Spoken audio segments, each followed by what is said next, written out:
Hello, my dear student. My name is Krishnam Dwivedi, and today we are discussing about question number 4 of exercise 3.5.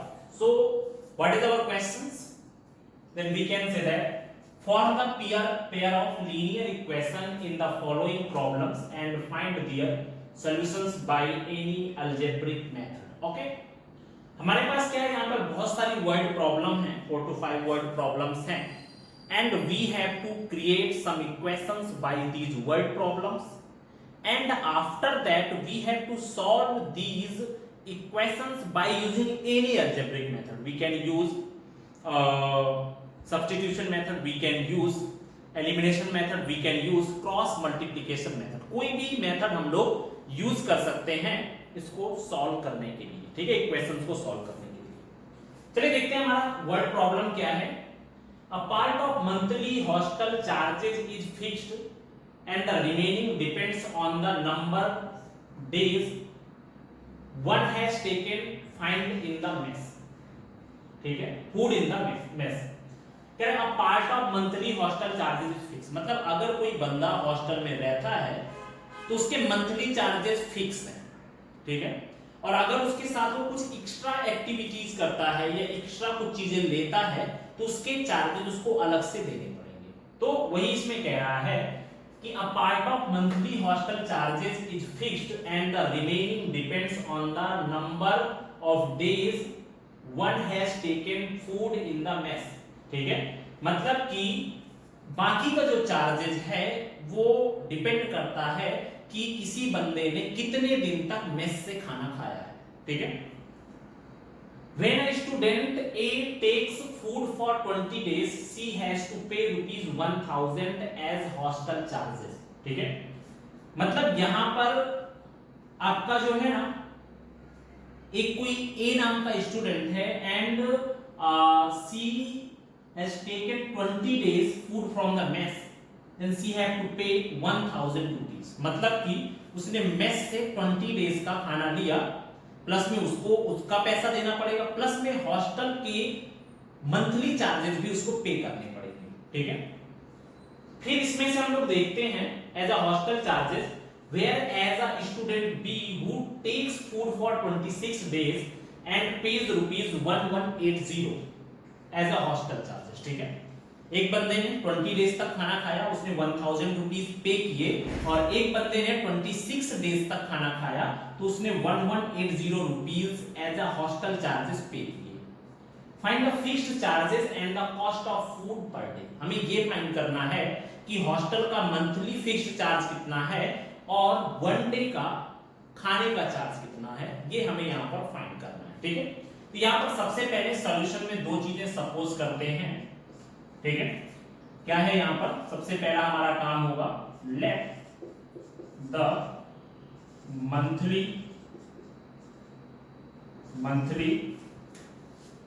Hostel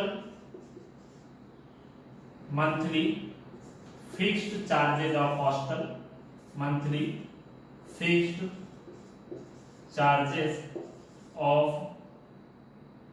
hostel is equal to, मैंने मान लिया x rupees, ठीक है। जो hostel के monthly charges हैं वो कितने हैं, x रुपीज हैं। आफ्टर दैट दूसरा है द चार्ज, या यहां पर लिख देते हैं one day charge of food in the mess is equal to y rupees, ठीक है, मतलब कि फिक्स्ड चार्जेस जो मंथली हॉस्टल में रहने के हैं वो x रुपीज हैं, और एक दिन अगर आप मेस में खाना खाते हो तो आपको y रुपीज पे करने पड़ेंगे, ठीक है। अभी आते हैं अकॉर्डिंग टू फर्स्ट कंडीशन। तो फर्स्ट कंडीशन में हम ऐसा बोला गया है, कोई ए नाम का बंदा है और वो क्या करता है, वो आपका 20 डेज तक खाना खाता है। सबसे पहले तो हॉस्टल के मंथली चार्जेस उसे देने पड़ेंगे, that is x rupees, this is fix, ठीक है। वो बंदा पूरे महीने रहे या ना रहे पर उसको पूरे महीने के चार्जेस वहां पर पे करने पड़ेंगे, that is fix, this value is x, वो तो आपको ऐड ही करना है। प्लस में जो चार्जेस का वेरिएशन होगा वो आपके पर डे के अकॉर्डिंग होगा। अगर आप एक दिन खाते हो तो आपको y रुपए देने पड़ेंगे, तुम 2 दिन खाते हो then 2y, 3 days 3y, and the person A is take the meal from the mess, that is 20 days, 20 days तक लेता है, तो 20 डेज का उसको चार्ज कितना देना पड़ेगा, 20y इतना चार्ज देना पड़ेगा। और हॉस्टल चार्जेस प्लस में खाने का मिला करके उसने कितना दिया, 1000 रुपीज उसने पे किया। This is a equation number 1। Okay, फिर इसके बाद में according to second condition, second condition के अकॉर्डिंग क्या हो जाएगा, यहां पर अगर हम लोग देखें सेकेंड कंडीशन में भाई हॉस्टल चार्जेस तो फिक्स ही हैं, हॉस्टल चार्जेस आर x, ये हो गया, एंड फॉर द 26 डेज भाई आपको पता है 1 डे का y, 10 डेज का 10y, 20 डेज का 20y, देन 26 डेज का कितना हो जाएगा 26y, एंड उसने टोटल कितने पे किए 1180 जितने पे किए। ये हमारा हो गया इक्वेशन नंबर सेकंड। हमारे पास टोटल 2 इक्वेशंस बनी हैं और हमें किसी भी अलजेब्रिक मेथड का यूज करना है, कुछ भी ऐसा नहीं कि आपको सब्स्टिट्यूशन ही यूज करना है कि आपको एलिमिनेशन ही यूज करना है या आपको जो है ना क्रॉस मल्टीप्लिकेशन यूज करना है, जो आपको सही लगे। अगर मैं अभी यहाँ पर देखूं ना तो मुझे क्या सही लग रहा है, the value of x and x are same, ठीक है, इसका मतलब मैं डायरेक्टली एलिमिनेशन मेथड यहाँ पर यूज कर सकता हूँ, ठीक है। तो यहाँ पर हो जाएगा from equation first and second, first और सेकेंड इक्वेशन से हम लोग क्या कर देते हैं, इसमें एलिमिनेशन भाई दोनों में एक एक वेरिएबल सेम है, आसानी से इसको हम लोग सॉल्व कर सकते हैं। यहां पर कितना हुआ x plus 20y is equal to 1000 is equal to 1000, और दूसरी इक्वेशन है x प्लस में 26y इज इक्वल टू 1180। मैंने डायरेक्टली यहां पर एलिमिनेशन मेथड यूज करने का क्यों सोचा, क्योंकि मुझे पता है कि भाई एक वैल्यू दोनों में सेम है, इसका मतलब मैं आसानी से इसको सॉल्व कर सकता हूं बाय यूजिंग एलिमिनेशन मेथड। अब मैं इसको सब्ट्रैक्ट कर दूं, ये वैल्यू हो गई माइनस, प्लस है, यहाँ पे माइनस, यहाँ पर भी माइनस और यहाँ पर भी माइनस। ओके, आफ्टर दैट आपको पता है x से x कट जाएगा, यहाँ पर बचेगा कितना -6y, 26 में से 20 that is equal to -6y, और यहाँ पर कितना हो जाएगा माइनस में 180, ठीक है, माइनस से माइनस कट गया, y is equal to 180 by में 6, देन दिस इज 30, ठीक है, y की वैल्यू कितनी हो गई 30, ठीक है, यहाँ पर इतना आ गया, the value of y is equal to 30, and now put the value of this y in any equation, put the value of y, put the value of y in equation first equation में हम लोग y की value को put कर देते हैं, यहाँ पर कितना हुआ x प्लस में 20, y की वैल्यू 30 है, and that is equal to 1000, ठीक है, तो x प्लस में 20 into 30 that is equal to 600 is equal to 1000, ये कुछ इस तरह से हो गया, ठीक है। तो यहाँ पर x is equal to कितना आया, x is equal to 1000 minus में 600, ठीक है, ये जो 600 है उठ के उधर चला जाएगा, तो x की वैल्यू कितनी हो गई, that is equal to 400 rupees, ठीक है। तो अभी हम लोग यहाँ पर दिखा देते हैं, monthly fixed charges is equal to 400 rupees and the per day charges of mess is equal to 30 rupees, ठीक है, यहां पर हो जाएगा monthly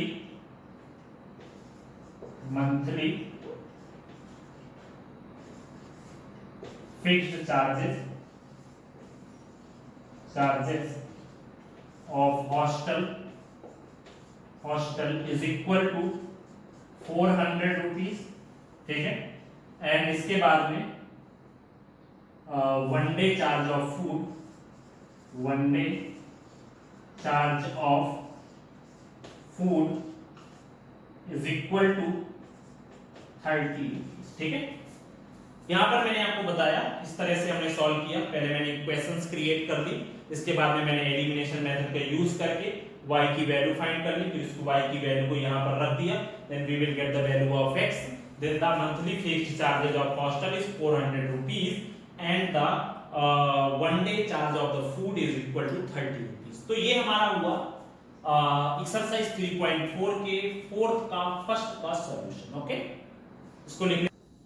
तो चलिए देखते हैं अभी फोर्थ का सेकेंड क्वेश्चन। क्या है क्वेश्चन यहाँ पर? A fraction becomes 1/3 when 1 is subtracted from the numerator and it becomes 1/4 when 8 is added to its denominator. Find the fraction. ठीक है, मतलब इसमें क्या कह रहा है कि a fraction becomes 1/3 when 1 is subtracted from the numerator. ठीक है, मतलब इसमें हमें एक फ्रैक्शन सपोज करना है और we can suppose a numerator and denominator and after that we have to solve this. Okay, then यहां पर सॉल्यूशन में आते हैं। क्या हो जाएगा? Let the numerator is equal to x and the denominator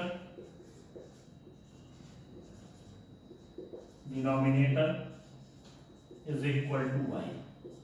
तो हमारा फ्रैक्शन कितना हो जाएगा? हमारा फ्रैक्शन हो जाएगा numerator upon denominator that is equal to x upon y। उसने क्या बोला है कि अब fraction becomes 1/3 when 1 is subtracted from the numerator according to first condition.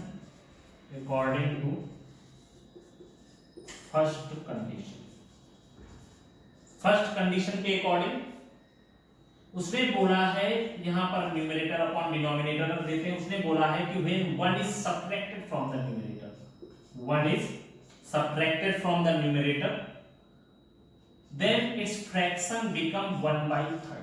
ये हमारा हो गया। पहली कंडीशन में उसने यही बोला है कि अगर हम लोग किसी फ्रैक्शन के न्यूमरेटर में से 1 सब्ट्रैक्ट करते हैं तो हमारा फ्रैक्शन कितना हो जाता है? 1/3 हो जाता है। ओके, अभी सॉल्व करते हैं। ये 3 इधर आएगा, y उधर जाएगा, तो यहां पर 3x - 1 इज इक्वल टू कितना हो जाएगा? y। ये हो गई हमारी y की वैल्यू। ठीक है, इसको यहीं पर छोड़ देते हैं। This is the equation number 1। Okay, and after that according to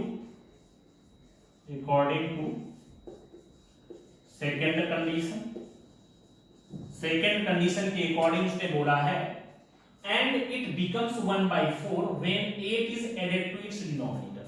ठीक है, मतलब कि जो हमारा फ्रैक्शन है, फ्रैक्शन हमारा कितना हो जाए? 1/4 हो जाएगा अगर हम लोग उसके डिनोमिनेटर में 8 ऐड कर देते हैं। ठीक है, if 8 is added on its denominator then its fraction become 1/4।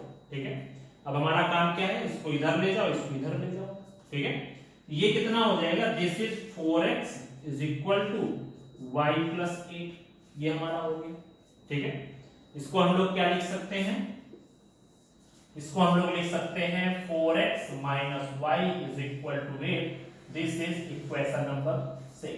ठीक है, अगर मैं यहां पर देखूं तो अगर आप इक्वेशन नंबर फर्स्ट को देखो ना, डायरेक्टली यहां पर दिया है y is equal to 3x - 1, मतलब डायरेक्टली मैं सब्स्टिट्यूशन मेथड यूज कर सकता हूं ना यहां पर।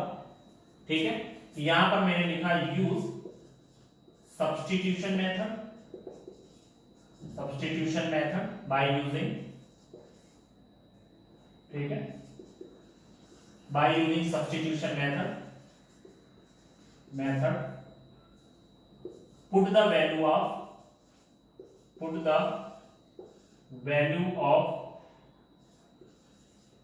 y from equation first to equation second।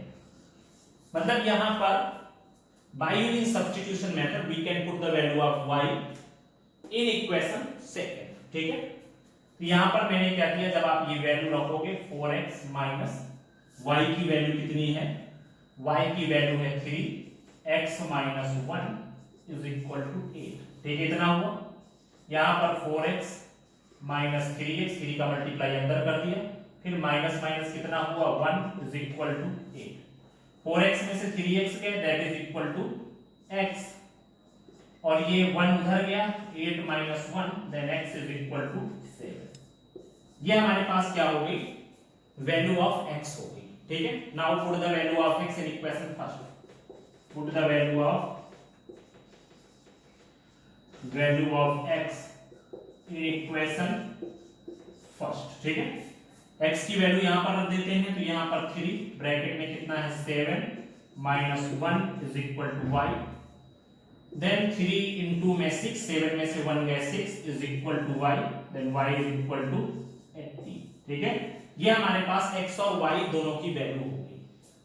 अभी हमें क्या करना है, यहां पर x की वैल्यू 7 आई, y की वैल्यू 8 आई, हमें क्या फाइंड करना है, find the fraction, then its fraction will be कितना हो जाएगा भाई, फ्रैक्शन इज इक्वल टू कितना था x अपॉन y है, तो x की वैल्यू कितनी है 7 and upon y, then the value of y is equal to 18, then our fraction will be 7 by 18। This is the solution of question number part 4 का second, ठीक है। तो ये हमारा हो गया सॉल्यूशन, ओके।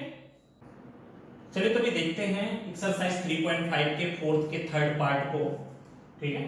ये हमारा क्या है, फोर्थ का थर्ड पार्ट है, और question is Yash scored 40 marks in a test getting 3 marks for each right answer and losing 1 marks for each wrong answer, ठीक है। मतलब क्या है, किसी एक टेस्ट में यस को 40 मार्क्स मिले, उस टेस्ट में राइट आंसर के लिए उसको 3 मार्क्स मिल रहे थे, एवरी राइट आंसर के उसको 3 मार्क्स मिल रहे थे, और रॉन्ग आंसर के उसको 1 मार्क्स मिल रहे थे, ठीक है। For each wrong answer had 4 marks been awarded for each correct answer and 2 marks being deducted for each incorrect answer, then yes would have scored 50 marks। मतलब there are two conditions। पहली condition में जब उसको 3 marks right answer के मिले और 1 marks for every wrong answer के लिए मिला, तो उसको टोटल 40 मार्क्स उस सब्जेक्ट में मिला। किसी दूसरे सब्जेक्ट के लिए उसको जो है ना राइट आंसर के 4 मार्क्स मिल रहे थे और रॉन्ग आंसर के 2 मार्क्स मिल रहे थे, तो उसका जो टोटल मार्क्स मिला वो कितना मिला 50 मार्क्स मिला। तो हमें ये फाइंड करना है how many questions were there in the test, ठीक है। मतलब यहां पर हमें ये फाइंड करना है कि उस टेस्ट में कितने क्वेश्चंस थे, ठीक है। चलिए देखते हैं, सबसे पहले यहां पर ये देखते हैं सॉल्यूशन इसका। सबसे पहले हमें ये देखना पड़ेगा ना कि यस को 40 मार्क्स मिले तो आखिर उसने कितने राइट आंसर अटेम्प्ट किए होंगे और कितने रॉन्ग आंसर अटेम्प्ट किए होंगे, वो हमें यहां पर फाइंड करना है, ठीक है। तो यहां पर हम लोग सपोज कर लेते हैं, let the number of right question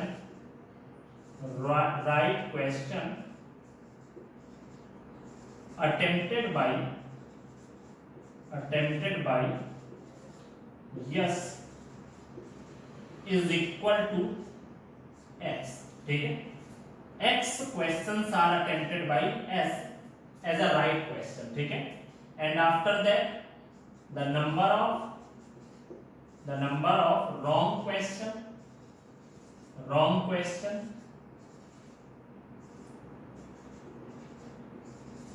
attempted by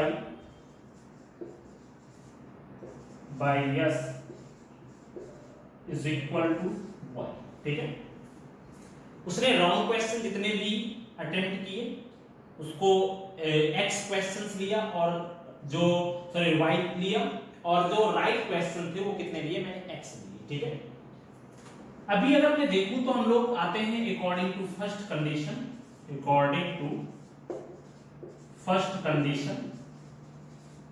ठीक है। फर्स्ट कंडीशन उसने बोला है कि राइट आंसर का 3 मार्क्स मिल रहा है और रॉन्ग आंसर का 1 मार्क्स मिल रहा है। रॉन्ग आंसर वाला क्या होगा, सब्ट्रैक्ट होगा।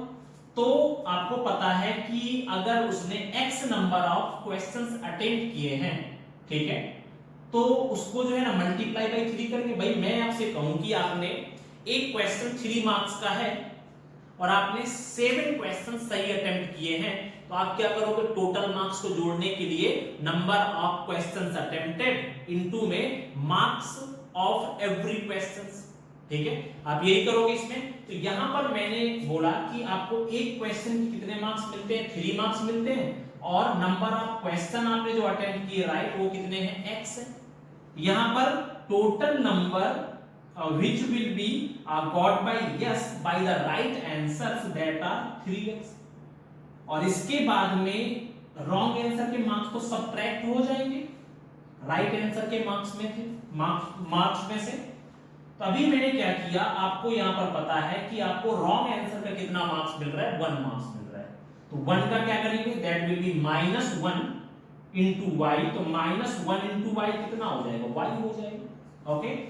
तब जाकर के टोटल नंबर उसके कितने बने हैं, 40 मार्क्स बने हैं, ठीक है।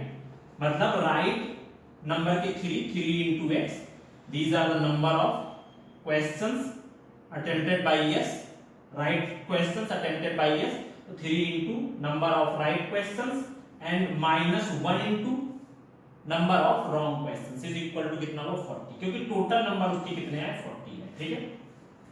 अभी क्या है यहां पर, according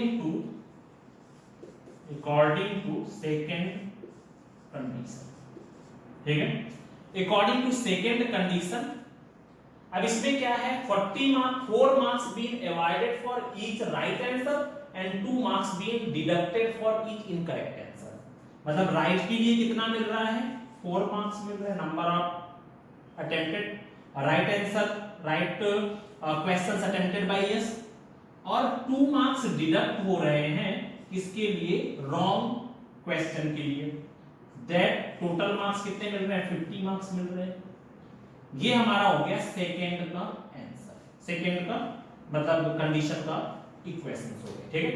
अभी हमें क्या करना है, अभी मान लो इसको हमें सॉल्व करना है, ऐसा करते हैं ना, पहला क्वेश्चन हमने एलिमिनेशन से सॉल्व किया, दूसरा सब्स्टिट्यूशन से सॉल्व किया, तीसरा हम लोग सॉल्व करते हैं by using cross multiplication method, ठीक है। चलिए शुरू करते हैं। तो यहां पर हो जाएगा by cross multiplication method,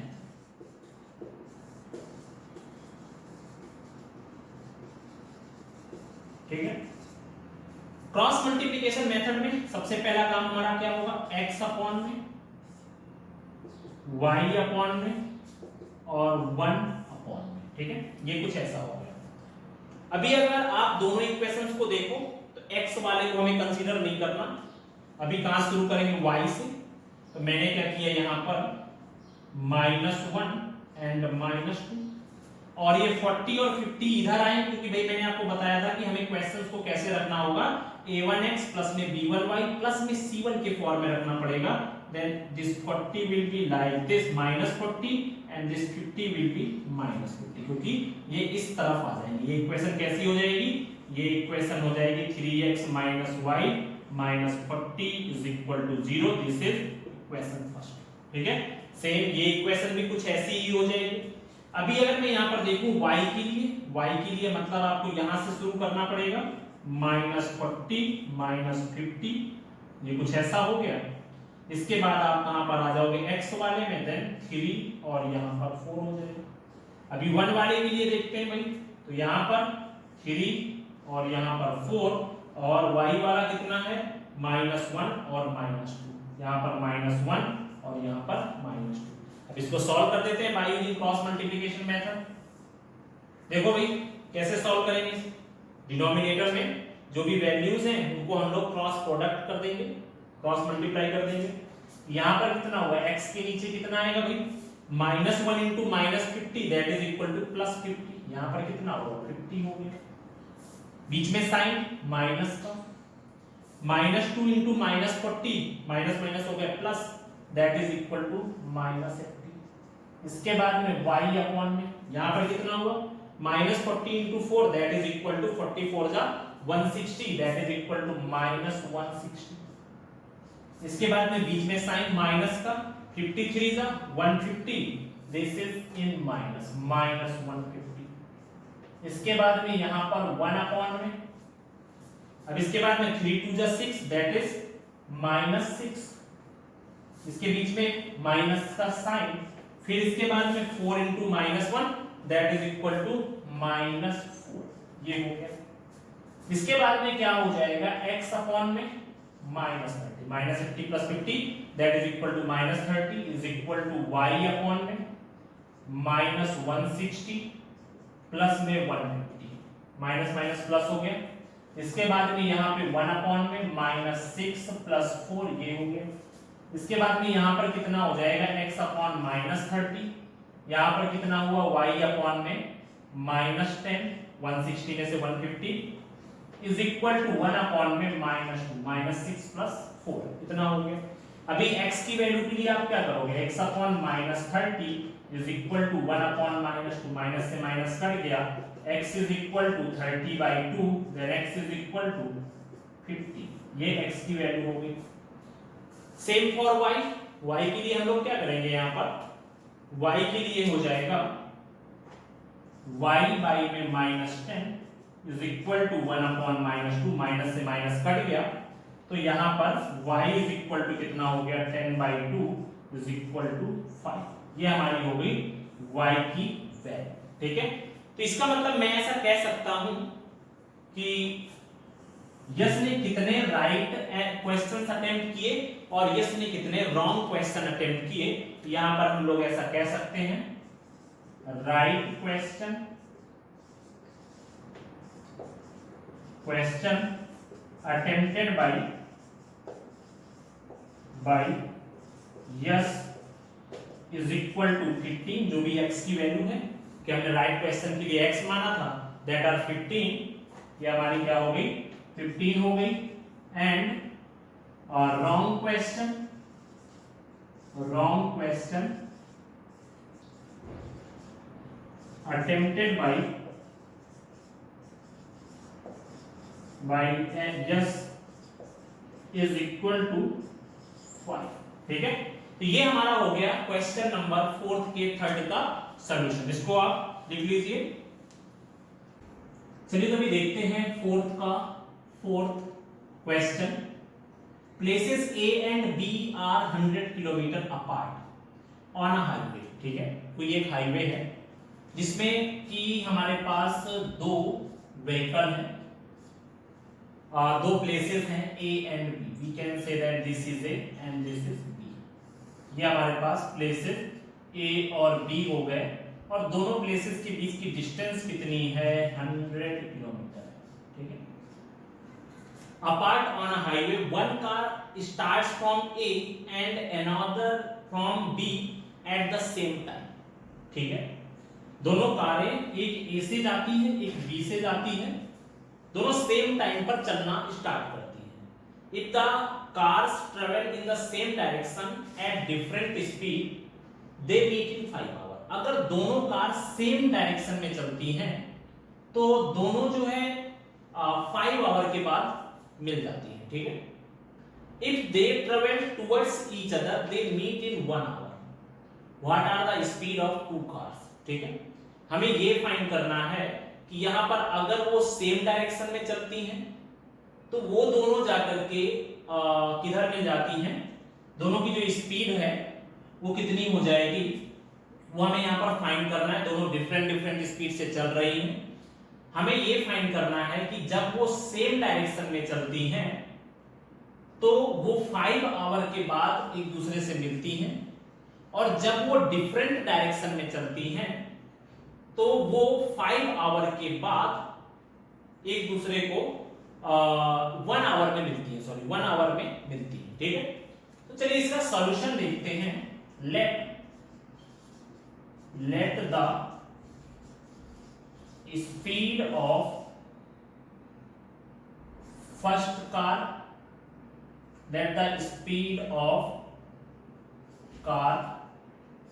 which start from A is equal to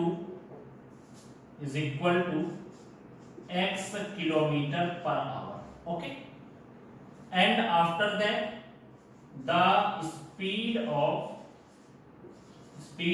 car which start from B is equal to y kilometer per hour. Okay. एक कार ए से स्टार्ट होती है, उसकी speed x kilometre per our है, और एक car B से start होती है, उसकी speed y kilometre per our है, ठीक है। अब अगर मैं ये देखूं तो कि x कितनी डिस्टेंस कवर कर रहा है और y कितनी डिस्टेंस कवर कर रहा है, या मैं डायरेक्टली करता हूं और इसमें कुछ नहीं करता, डायरेक्टली फॉर्मूला अप्लाई करता हूं। फॉर्मूला हमारे पास क्या होता है, speed is equal to distance upon time, distance upon में टाइम, ठीक है। ये फॉर्मूला हम लोग अप्लाई करते हैं। देखिए हमेशा याद रखना, अगर कोई चीज सेम डायरेक्शन में जा रही है, दो चीजें या दो कार, तो हमें उनकी स्पीड को क्या करना होगा, सबट्रैक्ट करना पड़ेगा, ठीक है। हमेशा याद रखना, अगर सेम डायरेक्शन में जा रही हैं तो यहां पर आप क्या कर दोगे, सबट्रैक्ट द स्पीड कर दोगे, ठीक है। ये हमारा नोट टाइप में लिख लो, ठीक है, आपका एक नोट टाइप में होगा। और अगर दो चीजें डिफरेंट डायरेक्शन में जा रही हैं, डिफरेंट डायरेक्शन में अगर दो चीजें जा रही हैं, तो वो क्या हो जाएगा, उसमें से ऐड द स्पीड हो जाएगा, उसमें से हमें क्या करना पड़ेगा, स्पीड को ऐड करना पड़ेगा। ये दो कुछ पॉइंट्स लिख लेना, ठीक है। When two things are moving in same direction, then you have to subtract the speed, and when two things are moving in different direction, then you have to add the speed, ठीक है। तो चलिए अब हम लोग question के according आते हैं, ठीक है। तो हमारा जो क्वेश्चन है, स्पीड इज मतलब ये कुछ इस तरह से है। तो पहली कंडीशन हमारी क्या है, according to first condition, according to first condition, first condition के अकॉर्डिंग अगर हम लोग देखें तो यहां पर क्या है, फर्स्ट कंडीशन हमारी ये कह रही है कि दोनों के दोनों किधर जा रहे हैं, सेम डायरेक्शन में, और सेम डायरेक्शन में हमें स्पीड को सबट्रैक्ट करना है, ठीक है। Then we can say that x minus y is equal to, speed is equal to distance upon time, कितनी डिस्टेंस कवर की, 100 किलोमीटर की डिस्टेंस कवर की, और टाइम कितना है, 5 आवर्स का टाइम दिया। Then our equation will be x minus y is equal to 20. This is equation number 1. Okay, and after that, according to second condition, according to second condition के according, if they travel towards each other, ठीक है, अगर दोनों एक दूसरे की तरफ आ रही हैं, they meet in 1 hour, तो वो दोनों 1 घंटे के बाद मिलती हैं, ठीक है। तो फिर से वही formula, speed is equal to distance upon time, तो क्योंकि ये डिफरेंट डायरेक्शन में जा रही है तो हमें स्पीड को क्या करना है, ऐड करना है। Then x plus y is equal to distance upon time, distance is equal to 100 kilometre and time is equal to 1, then x plus y is equal to 100। This is our equation number 7, ठीक है। ये हमारे पास हो गया। आपको जिससे करना हो elimination method, substitution method, cross product, जो भी आप क्रॉस मल्टीप्लिकेशन मेथड, जिससे करना हो, मेरे अकॉर्डिंग तो इसको आसानी से एलिमिनेशन मेथड के थ्रू कर सकते हैं, ठीक है। देन यहां पर हो जाएगा from equation first and second के according x minus y is equal to 20, x plus y is equal to 100, दोनों इक्वेशन को साथ में रख दिया। इसको सबट्रैक्ट करने की भी जरूरत नहीं है, डायरेक्टली आपके साइन डिफरेंट है, जब आपके साइन डिफरेंट होंगे y कट गया। देन यहां पर 2x is equal to 120, x is equal to 120/2, then x is equal to कितना हो जाएगा, 60 किलोमीटर पर आवर। ये हमारी वैल्यू x की वैल्यू आ गई। Now we have to find the value of y। यहां पर हम लोग क्या करेंगे, put the value of y, put the value of x in equation first, x की जो भी वैल्यू आई है उसको इक्वेशन नंबर फर्स्ट पे रख देंगे। तो यहां पर कितना हुआ, x minus y is equal to 20, equation number first है, तो x की जगह पे 60 minus y is equal to 20, y उधर गया, 60 minus 20 is equal to y, y की वैल्यू कितनी होगी 40 kilometre per our.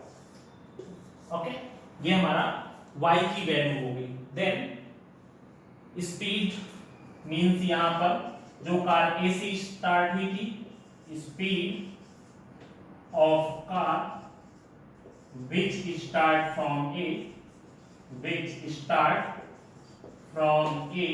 is equal to, जो A से स्टार्ट हुई थी उसकी स्पीड होगी 60 kilometre per our and speed of car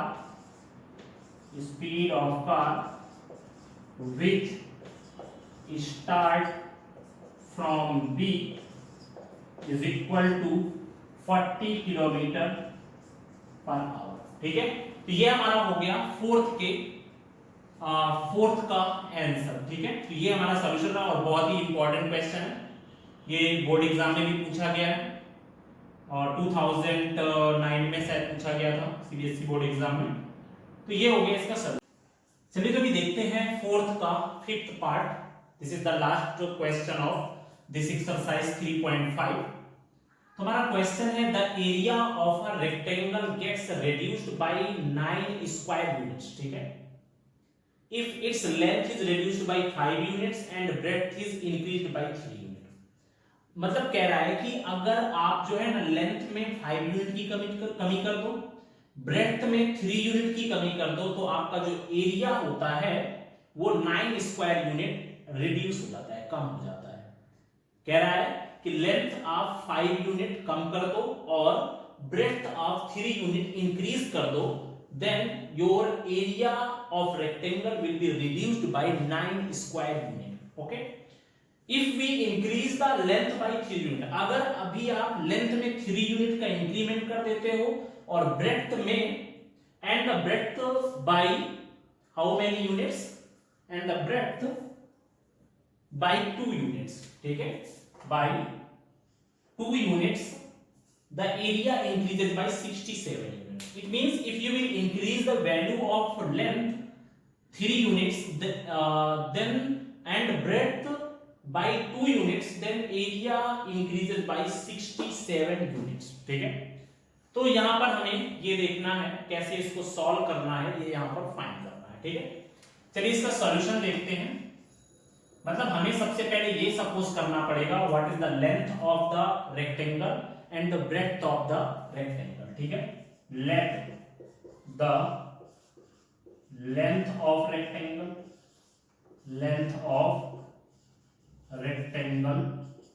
is equal to x metre, okay, and the breadth of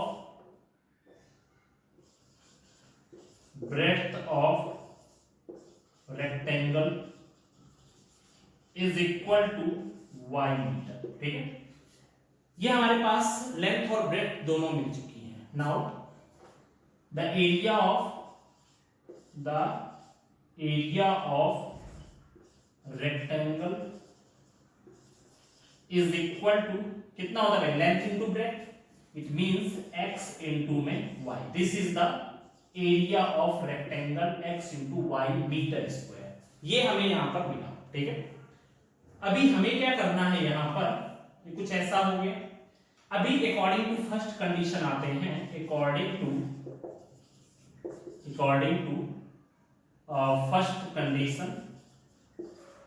first condition के अकॉर्डिंग उसने बोला है कि if its length is reduced by 5 unit, मतलब उसकी जो लेंथ है उसको मैं 5 यूनिट कम कर देता हूं, x माइनस 5 हो गया, and breadth is increased by 3 unit.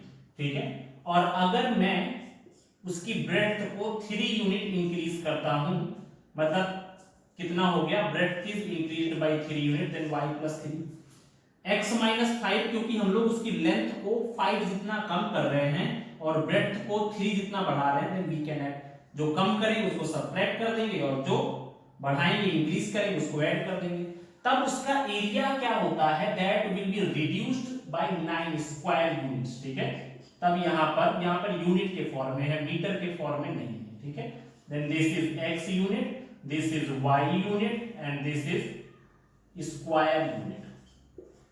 ठीक है, ये ऐसा हो गया। तब उसका एरिया कितना हो जाता है, एरिया जो है एक्स वाई माइनस 9 हो जाएगा, क्योंकि 9 यूनिट वो रिड्यूस हो जाता है। ठीक है, यहाँ पे मल्टीप्लाई का साइन मैंने क्यों लिया है, क्योंकि यहाँ पर आपको फाइंड क्या करना है, एरिया फाइंड करना है। Then length right now x minus 5, breadth y plus 3, तो length into breadth is equal to area. और एरिया क्या हो गया इस कंडीशन के रखने के बाद, पहले जब हमारी लेंथ x थी ब्रेथ y थी तो हमारा एरिया कितना था, x इंटू वाई था। अभी लेंथ x माइनस 5 हो गई है, ब्रेथ y प्लस 3 हो गई है, तो एरिया हमारा कितना हो गया है, x y माइनस में 9 हो गया है। ठीक है, इतना हुआ। Now we can multiply y का मल्टीप्लाई x से, देन x y का मल्टीप्लाई 5 से माइनस 5y, 3 का मल्टीप्लाई x में प्लस 3x, 3 का मल्टीप्लाई 5 में minus 15 is equal to x y minus 9। ठीक है, दोनों तरफ एक्स वाई है, एक्स वाई और एक्स वाई कट गया, क्या करते हैं यहाँ पे minus 5y plus 3x minus 15, इस माइनस 9 को इधर ले आते हैं, प्लस 9 इज इक्वल टू 0। इसको क्या लिख सकते हैं, 3x minus 5y minus 6 is equal to 0। This is our first equation. Okay, ये हमारी फर्स्ट इक्वेशन हो गई। Now according to second condition, according to second condition, अभी हम लोग इसमें से देखते हैं सेकेंड कंडीशन में क्या बोल रहा है वो, if we increase the length by 3 unit, अगर मैं लेंथ को 3 यूनिट बढ़ा देता हूं, मतलब कि x प्लस 3 कर दिया, फिर multiply and breadth by 2 unit, breadth मैंने क्या कर दिया 2 यूनिट बढ़ा दिया, y प्लस 2 कर दिया, तो जो हमारा एरिया है इंक्रीज्ड बाय 67 यूनिट, तो हमारा जो एरिया x इंटू वाई था अब क्या हो गया x इंटू वाई प्लस 67, उसमें 67 जितना इंक्रीमेंट हो गया, ये हो गया आपका। अभी इसको भी थोड़ा सिंप्लीफाई करते हैं भाई। सिंप्लीफाई करने के लिए मैंने क्या किया, यहाँ पर मल्टीप्लाई किया, x का मल्टीप्लाई y के साथ, यहाँ पर कितना हुआ x इंटू वाई, y का 3 के साथ कितना हो गया, प्लस में 3y हो गया, फिर 2 का x के साथ यहाँ पर 2x हो गया, फिर 2 का 3 के साथ यहाँ पर 6 हो गया, is equal to x y plus 67, यहाँ पर कितना होता है एक्स वाई प्लस 67, जो वैल्यू थी वो थी, यहाँ पर भी एक्स वाई, यहाँ पर भी एक्स वाई कट गया, 3y प्लस 2x प्लस 6, 67 को भी इधर ले लेते हैं, माइनस 67 इज इक्वल टू 0, इसको सही से रख देते हैं, 2x प्लस में 3y माइनस में 61 is equal to 0। This is equation number 2। ठीक है, हमारे पास दो इक्वेशन मिल चुकी है, this is equation number 1 and this is equation number 2। अभी हम क्या करते हैं, by using cross multiplication method, cross multiplication method, cross multiplication method use कर लेते हैं भाई, x upon y upon and 1 upon. ठीक है, देखिए भाई x की जगह पे हमें x को नहीं लेना है, y की वैल्यू उसको, तो y की वैल्यू क्या है -5 एंड 3, फिर इसके बाद में क्या है -6 एंड -61, फिर y वाले पे हमें क्या करना है, y वाले को नहीं लेना, यहाँ पर कितना हो जाएगा -6 एंड -61, और x की वैल्यूज कितनी है 3 और 2, यहाँ पे 3 यहाँ पे 2। अभी हमें क्या करना है, 1 की जगह पे हमें कांस्टेंट वाली वैल्यू नहीं लेनी, बाकी हमें यहाँ पर 3 हो गया, यहाँ पर 2 हो गया, और इसके बाद में बाकी यहाँ पे माइनस में 5 और 3, y की वैल्यू -5 एंड 3। अब इसके डिनोमिनेटर का क्रॉस प्रोडक्ट कर देते हैं, कितना हो जाएगा भाई x upon minus minus plus and यहाँ पर 5, यहाँ पर 305 हो जाएगा, 5 1 जा 5 एंड 5 6 जा 30, माइनस माइनस प्लस हो गया, बीच में साइन किसका माइनस का, एंड 6 3 जा 18, तो यहाँ पर कितना हो गया, ये आपका माइनस में 18 आ गया, दैट इज इक्वल टू फिर इसके बाद में यहाँ पर y 6 का मल्टीप्लाई 2 के साथ minus 6 into 2 that is equal to -12। यहाँ पर बीच में साइन माइनस का, फिर इसके बाद में यहाँ पर कितना हो जाएगा -183।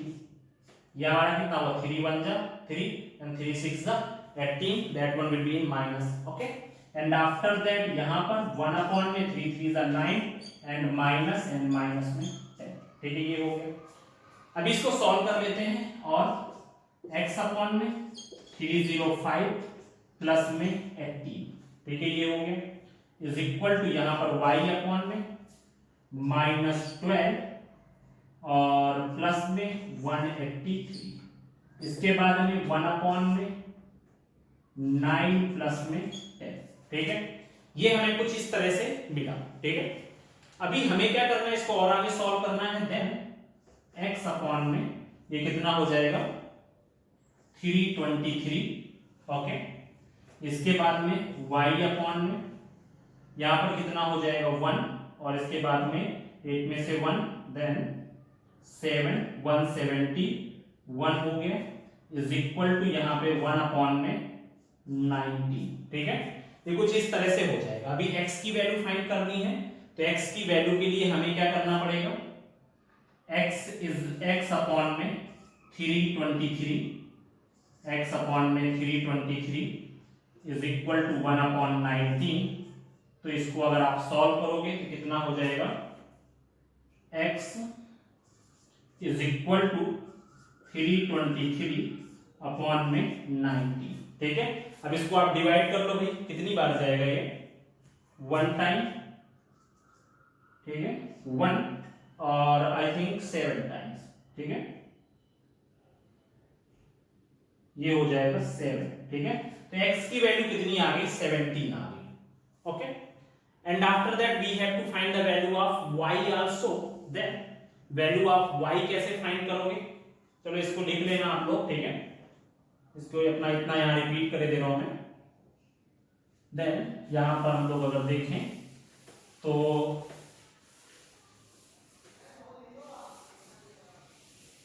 ये आगे देखते हैं, वो लिख लेना अपना। इसके बाद y की वैल्यू के लिए y upon 171 is equal to 1 upon 19।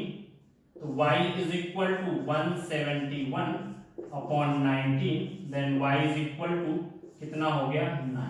ठीक है, then we can say that हमें क्या फाइंड करना है, find the dimension of the rectangle, means we want to find the value of length and breadth. ठीक है, देन यहां पर हो जाएगा length of rectangle is equal to x की वैल्यू कितनी है, that is 17 unit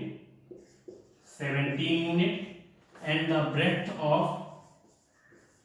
breadth of rectangle is equal to 9 unit. ठीक है, तो ये हमारा हो गया एक्सरसाइज 3.4 के 4th का लास्ट क्वेश्चन, और ये एक्सरसाइज 3.5 फिनिश हुई। ठीक है।